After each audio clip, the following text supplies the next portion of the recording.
AI has officially entered the boardroom, but let's be honest, I don't think it has a seat at the table yet. It's still waiting to be trusted.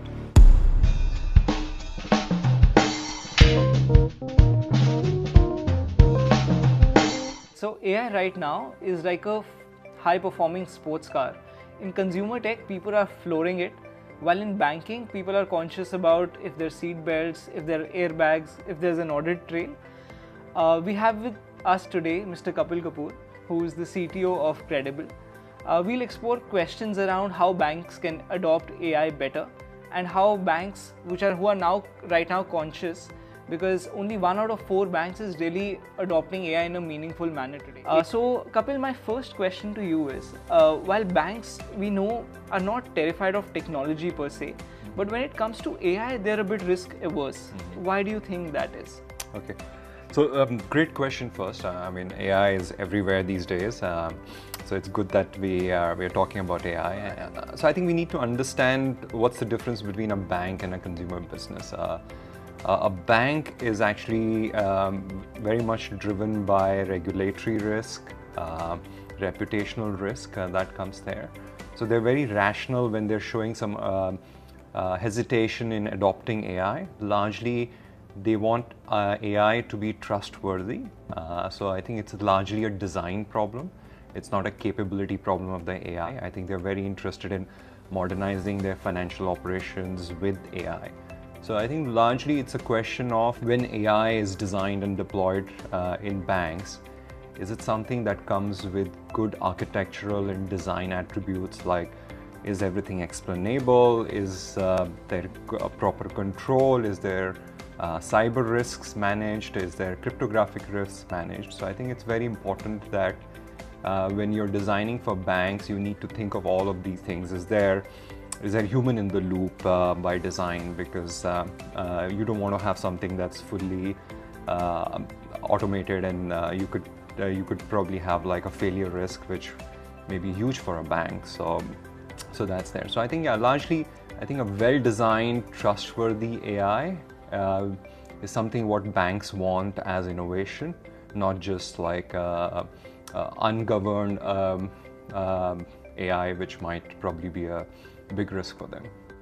Awesome. So when I speak to bankers, I think when the word AI comes up, they're very excited and they're also terrified. Great, Kapil. So my next question to you is more on the tactical side. What would be a good framework of thinking between an LLM and SLM, or no model at all? Very pertinent question. So I think largely one has to think of this decision as more as a risk engineering decision rather than a performance only. LLMs are very high performance, but their failure behaviors, even though it's well known, they can fail in creative ways. So if you have a use case where you cannot really take such a risk, I think avoid an LLM. SLM are, I think, are a very good choice, especially if they're they have often accurate models. May not have the same performance as LLMs, but they can fail in more bounded ways. So I think at least in a banking use cases, most use cases is where SLM might fit. So let's say a credit scoring where you want to do a fraud, or maybe a pricing logic, or you want to do an AML triage. I think that's where probably an SLM might be really good, because you can probably have a better understanding of the failure behavior. And I think no models is actually also a very valid option.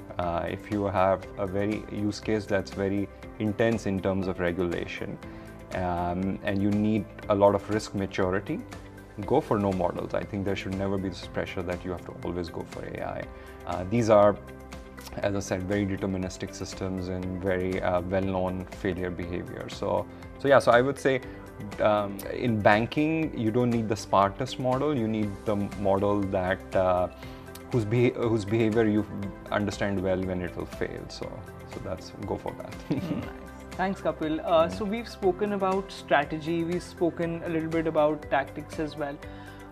What becomes pertinent is that how you can implement it in real life actual scenarios. I know CredAble has been making strides in this space. So my question to you in this context is, how is CredAble's AI architecture fundamentally different from a startup grade AI, because banks require security at scale? So how are we achieving that?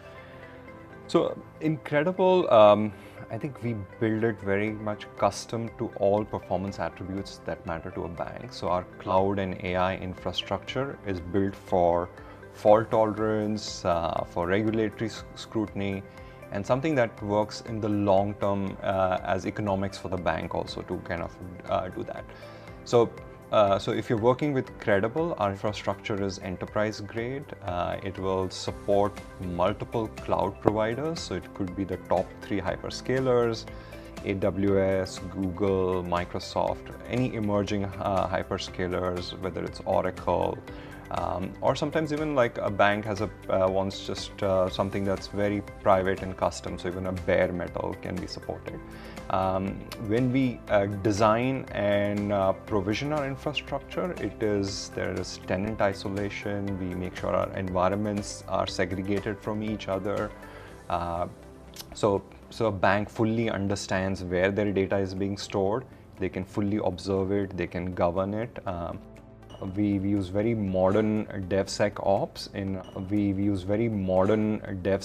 our provisioning, in our rollbacks, in our monitoring and observability of the system. So they get some of the best technology that's out there and fitting their long-term economics for them.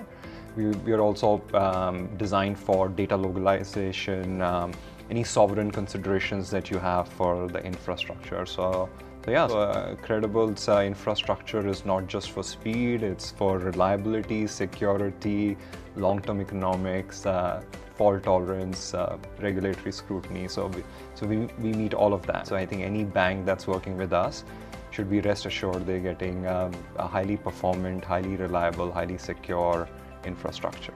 Nice. So there's a big green tick mark on security for CredAble. Both in our cloud and AI infrastructure. Yes. Lovely. So Kapil, my final question to you is, if a bank CIO is watching this conversation, what is that one message on AI in banking that they should take away? So I'll say AI doesn't have to be a leap of faith in banking. I think when it is built in a secure, compliant way, it's something that reduces your risk, and you can also modernize your financial operations. So in CredAble, we deliver all of that. We don't do it as a buzzword. Awesome. Sounds great. Thank you.